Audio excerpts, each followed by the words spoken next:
Bharat Pakistan cricket match এখন হয়ে গেছে পুরনো আমলের জমিদারির মতো, যার ইতিহাসের পাতায় পাতায় শিহরণ ছড়ানো অনেক গল্প, রোমাঞ্চ ছড়িয়ে দেওয়া অনেক রূপকথা, ঐশ্বর্যমণ্ডিত অনেক ঐতিহ্য। কিন্তু ইতিহাসটাকে টান মেরে বর্তমানে নিয়ে আসবেন যখন, সাথে সাথে সব ফুটুস ঐতিহ্যের কঙ্কাল বেরিয়ে পড়ে। সেটা আর জমিদারি গল্প থাকে না, প্রজাদের গল্পই হয়ে যায়। খুবই সাধারণ, নিতান্ত আটপৌরে একটা গল্প হয়ে যায়। এই যে ভারত পাকিস্তান ম্যাচ ঘিরে এত উত্তেজনা, এত উন্মাদনা, এত রোমাঞ্চ, পুরো ক্রিকেট বিশ্ব এর দিকে তাকিয়ে থাকে। পুরো ক্রিকেট ওয়ার্ল্ডের এটা দি ম্যাচ, যেই ম্যাচটাকে ঘিরে শত শত কোটি টাকার আনাগোনা হয়। আইসিসির মূল অর্থনৈতিক চালিকা শক্তি যেই ম্যাচটা, সেটা কি আসলে একটু ওভার হাইপড? এটা কি আসলে একটু বাড়াবাড়ি? মাঠের স্পোর্টিং পয়েন্ট অফ ভিউ থেকে যদি ধরি, এই যে টি-20 বিশ্বকাপের ম্যাচটা ভারত যে পাকিস্তানকে হারিয়ে দিল, উড়িয়ে দিল, গুড়িয়ে দিল, এটাই তো হওয়ার কথা ছিল। সাম্প্রতিক সময় তো সেটাই বলছে। সামান্যতম ওই চেঞ্জ করার কোনো সম্ভাবনা পাকিস্তান এই ম্যাচের খেলায় তো দেখাতে পারেনি। সেই সম্ভাবনার জায়গাটা পর্যন্ত তারা জাগাতে পারেনি। তাহলে এই ভারত পাকিস্তান ম্যাচের যে আরেকটা আলোচনা আমি দেখতে পাচ্ছিলাম যে বাংলাদেশ ভারত ম্যাচ বরং আরও বেশি রোমাঞ্চকর।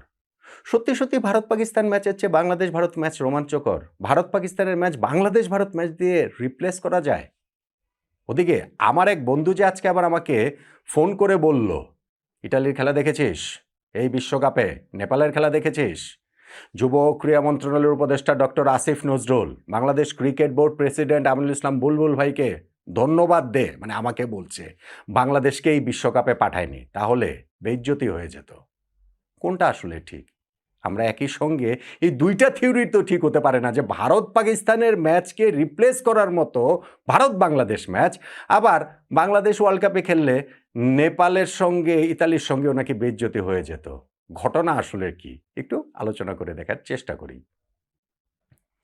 পাকিস্তান এখন ভারতের কাছে কোনো প্রতিদ্বন্দ্বী না, এইটা একেবারে ট্রু, কোনো রকম কোনো ভুল নাই। আপনি যদি পরিসংখ্যান দেখেন তাহলে সেটা আরও বেশি করে স্পষ্ট হবে। ধরেন এই ম্যাচটাতে ভারতের জয়ের পরে টি-20 ফরম্যাটের হিসাবটা দাঁড়িয়েছে যে 17টা ম্যাচে এই দুইটা দল পরস্পরের মুখোমুখি হয়েছে, তার মধ্যে 14টা ম্যাচে ভারত জিতেছে, পাকিস্তান জিতেছে মাত্র 3টা ম্যাচে। টি-20 ওয়ার্ল্ড কাপে 9টা ম্যাচে এই দুইটা দল পরস্পরের মুখোমুখি হয়েছে, ভারত 8টা ম্যাচ জিতেছে, পাকিস্তানের 1 জয়। ওয়ান ডে ওয়ার্ল্ড কাপে 8টা ম্যাচে পরস্পরের মুখোমুখি হয়েছে এই দুইটা দল, তাতে 8টাতেই ভারতের জয়, পাকিস্তানের জয় 0। অর্থাৎ ওয়ান ডে টি-20 মিলে ওয়ার্ল্ড কাপ নামের সঙ্গে যুক্ত রয়েছে এইরকম 17টা ম্যাচের মধ্যে ভারতের 16টা জয়, পাকিস্তানের জয় মাত্র 1টা। সো কীরকম একপেশে হয়ে গেছে এই ভারত পাকিস্তান লড়াইটা, সেটা তো আসলে পরিসংখ্যানেই বোঝা যাচ্ছে। আর আপনি যদি এই দিনের ম্যাচের কথাটা তো বলেন, ভারতের কোনো ম্যাচ কি আসলে পাকিস্তান কোনো ক্ষেত্রে হতে পেরেছে? হওয়ার কোনো সম্ভাবনার জায়গাটা তারা তৈরি করেছে। এই যে ভারতের ঈশান কিষান একটা বিস্ফোরক ইনিংস খেললেন, 40 বলে 77 রানের একটা ইনিংস খেলেছেন। তার দলের বাকি সবাই মিলে বাকি 80 বলে ডাবল বল খেলেও 100 রানও করতে পারেননি, 98 রান হয়েছে। সো এই যে ঈশান কিষান ডিফারেন্স মেক করে দেওয়া একটা ইনিংস খেললেন, এরকম একটা ইনিংস খেলার সামর্থ্য পাকিস্তান ব্যাটিং লাইন আপে কার আছে আমাকে বলেন তো? সাইম আইয়ুব, বাবর আজম, সালমান আগা, উসমান খান, কার আছে? আপনি কি এটা বলতে পারেন? কিন্তু আপনি আবার একই সঙ্গে এইটা বলতে পারবেন যে ঈশান কিষান ওই দিন যদি এই ইনিংসটা না খেলতেন, নাও খেলতেন, হতে পারতো সেই ইফস অ্যান্ড বাটস, অভিষেক শর্মা এরকম একটা ইনিংস খেলতে পারেন, সূর্যকুমার যাদব এরকম একটা ইনিংস খেলতে পারেন, ইভেন তিলক ভার্মা এরকম একটা ইনিংস খেলতেই পারেন। ভারতীয় ব্যাটিং লাইন আপে এরকম অনেকেই রয়েছে। ফলে ঈশান কিষানের ইনিংসটা ডিফারেন্স মেক করে দিয়েছে। কিন্তু আরও বড় করে যদি আপনি চিন্তা করেন, ঈশান কিষান না থাকলে হয়তো আরেকজন দাঁড়িয়ে যেতেন, অন্যভাবে হয়তো ভারত এই সিচুয়েশনটা সামলে নিত। ইউএসের বিপক্ষে ম্যাচে দেখেননি যে কীরকম একটা কঠিন অবস্থা থেকে ক্যাপ্টেন তাদের সূর্যকুমার যাদব কীরকম একটা অবিশ্বাস্য অসাধারণ নক খেলেছিলেন। পাকিস্তানের এই ব্যাটিং লাইন আপে ওই রকম ব্যাটসম্যানটা কে আছে আমাকে বলেন তো দেখি। এখনও তারা সেই বাবর আজমকে নিয়েই টি-20 ফরম্যাটে এগুচ্ছে, যেই বাবর আজম আসলে 90s ওয়ান ডে ক্রিকেট খেলেন। এখনও তারা এই জায়গাটাতে যেই যাদেরকে নিয়ে তাদের এই কি বলা চলে ব্যাটিং অ্যাপ্রোচটা, সেই অ্যাপ্রোচটাকে মনে হয় খুবই কনফিউজড অ্যাপ্রোচ, যে তারা অল আউট অ্যাটাকে যাবে নাকি তারা আবার একটু ধরে খেলবে, একটু মেরে খেলবে, কিভাবে কি করবে। ওই 175 যে ভারত করেছিল, আমি বলেছিলাম ওই আগের ভিডিওটাতে, এই ম্যাচ যদি 10 বার এই উইকেটে এই ব্যাটিং লাইন আপ এই বোলিং লাইন আপের খেলা হয় ভারত পাকিস্তানের এই প্রেশার সিচুয়েশনে, তাহলে 10 বারের মধ্যে না 20 বারের মধ্যে পাকিস্তান একটা ম্যাচ জিততে পারে। তাহলে এই দুইটা দলের ম্যাচটা আসলে হয় কিভাবে? আপনি যদি এখন ধরেন বোলিং এর কথা ধরেন, শাহিন শাহ আফ্রিদি তাদের একমাত্র পেস বোলার, তিনি যে 2টা ওভার বল করেছেন, ইনিংসের সেকেন্ড ওভার একটা করেছেন, লাস্ট ওভার একটা করেছেন, সামান্যতম কোনো পেনিট্রেট করতে পেরেছেন। ওদিকে দেখেন যে ভারতের পেস বোলাররা জাসপ্রীত বুমরা এবং হার্দিক পান্ডিয়া, তারা প্রথম 2 ওভারেই 3 উইকেট তুলে নিয়েছেন। ডিফারেন্সটা বোঝা যায়। আপনি স্পিনের দেখেন যে পাকিস্তান এখানে 6 জন স্পিনার তারা ব্যবহার করেছে, 18 ওভারই তারা স্পিন দিয়ে বোলিং করিয়েছে, এবং স্পিনাররা উইকেট থেকে খুব ভালো পারচেস পাচ্ছিলেন। তারা উইকেটের সুবিধাটা খুব ভালোভাবে আদায় করে নিতে পারার মতো উইকেট এই জায়গাটা ছিল। ভারতের বোলিং লাইন আপে তো স্পিনার মাত্র 3 জন, এবং সেই 3 স্পিনারই বাকি 6 স্পিনারে আউটশাইন করে দিয়েছেন।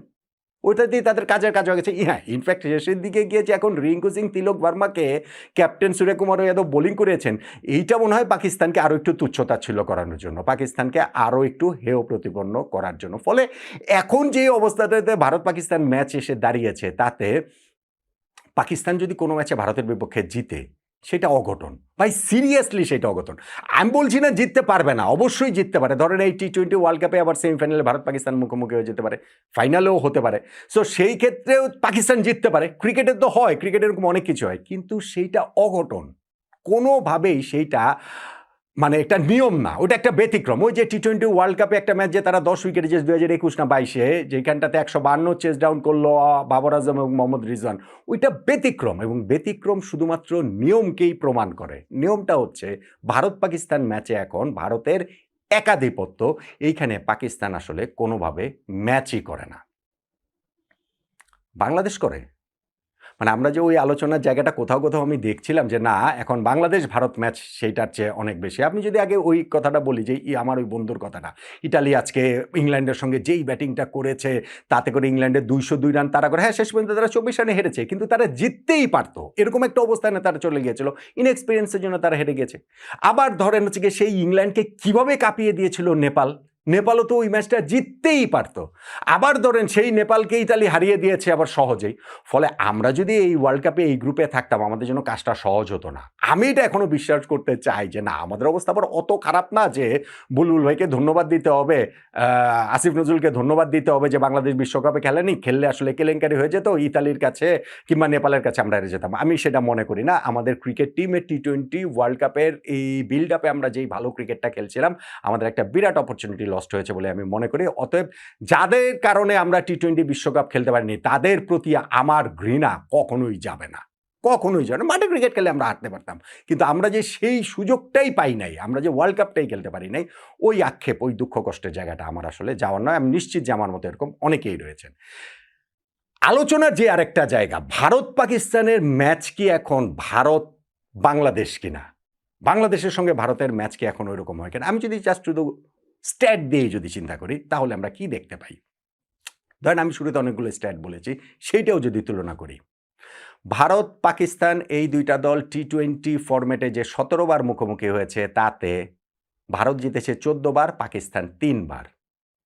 বাংলাদেশ এবং ভারত এই দুইটা দল টি-20 ফরম্যাটে আমরা যে 18 বার মুখোমুখি হয়েছি, তাতে ভারত জিতেছে 17 বার, বাংলাদেশ কেবলমাত্র 1 বার। ওই যে 2019 সালে দিল্লিতে গিয়ে আমরা যে ম্যাচটা জিতেছিলাম, মুশফিকুর রহিম দারুণ ব্যাটিং করেছিলেন, সেই একটা ম্যাচে আমরা জিতেছিলাম। ভারতের চেয়ে, পাকিস্তানের চেয়ে বাংলাদেশ কি এইখানে ভারতকে বেশি ট্রাবল দিতে পারছে? এটার কোনো প্রমাণ কি আমরা স্ট্যাটের মধ্যে দেখতে পাচ্ছি? পাচ্ছি না তো। আসেন এবার টি-20 ওয়ার্ল্ড কাপে। টি-20 ওয়ার্ল্ড কাপে এই ভারত পাকিস্তান দুই দল মুখোমুখি যে এই 9টা ম্যাচের মধ্যে 8টাতে ভারত জিতেছে, 1টাতে পাকিস্তান জিতেছে। টি-20 ওয়ার্ল্ড কাপে বাংলাদেশ ভারত মুখোমুখি হয়েছে 5 ম্যাচে, 5টা ম্যাচেই ভারত জিতেছে। আমরা কি এই জায়গাটাতেও পাকিস্তানের চেয়ে ভালো করবো এরকম কোনো প্রতিশ্রুতির জায়গাটা কি আছে? ওয়ানডে এবং টি-20 মিলিয়ে ওয়ার্ল্ড কাপ রয়েছে। এইরকম ম্যাচ ভারত পাকিস্তান খেলেছে মোট ১৭ বার, তার মধ্যে ১৬ বার ভারত জিতেছে, পাকিস্তান জিতেছে কেবলমাত্র একবার। ওয়ানডে এবং টি-20 মিলিয়ে ওয়ার্ল্ড কাপ নামের সঙ্গে সংযুক্ত রয়েছে এরকম টুর্নামেন্টে বাংলাদেশ এবং ভারত ম্যাচ খেলেছে ১০ বার, তার মধ্যে ভারত ৯ বার জিতেছে, বাংলাদেশ একবার মাত্র জিতেছে। সেই যে ২০০৭ সালে আমাদের পোর্টো স্পেনের সেই অবিশ্বাস্য জয় মাশরাফি বিন মুর্তজা, যেটাতে ম্যান অফ দ্য ম্যাচ হয়েছিলেন। এইখানটা তো কি ওই প্রতিশ্রুতির জায়গাটা রয়েছে যে না, পাকিস্তানের চেয়ে আমরা ভারতের বিপক্ষে ভালো কম্পিট করছি? কোনো জায়গাতে আসলে নাই। আর এন্ড অফ দ্য ডে যে হিসাব যেটা, সেটা হচ্ছে ভারত পাকিস্তানকে আপনি কিভাবে বাংলাদেশ ভারত ম্যাচ দিয়ে রিপ্লেস করবেন?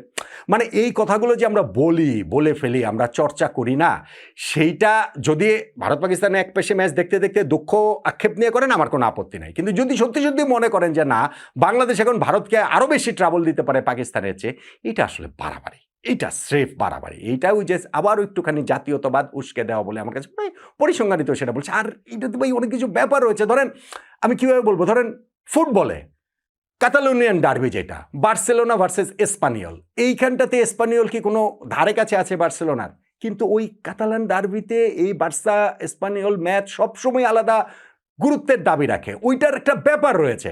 কিংবা ধরেন মার্সিসাইড ডার্বি ফুটবলে ইংল্যান্ডে লিভারপুল ভার্সেস এভারটন কি এখানে লিভারপুলের ধারে কাছে রয়েছে?